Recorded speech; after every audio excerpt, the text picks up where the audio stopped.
جان پہچان ہو یا نہ سب کو سلام کرنا چاہیے۔ سیدنا عبداللہ بن عمر رضی اللہ تعالیٰ عنہ سے روایت ہے کہ ایک شخص نے حضور صلی اللہ علیہ وسلم سے پوچھا کہ اسلام کا کون سا کام بہتر ہے، تو آپ صلی اللہ علیہ وسلم نے فرمایا، محتاجوں کو کھانا کھلانا اور جس کو تو جانتا پہچانتا ہو اور جس کو نہ جانتا پہچانتا ہو اگر سب مسلمانوں کو سلام کرنا۔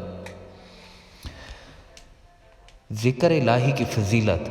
سیدنا ابو موسیٰ اشعری رضی اللہ تعالیٰ عنہ نے کہا کہ نبی کریم صلی اللہ علیہ وسلم نے فرمایا کہ جو شخص اللہ کا ذکر کرے اور جو ذکر نہ کرے، ان کی مثال زندہ اور مردہ کی سی ہے، یعنی ذکر کرنے والا زندہ اور ذکر نہ کرنے والا مردوں کی طرح ہے۔ صحیح بخاری۔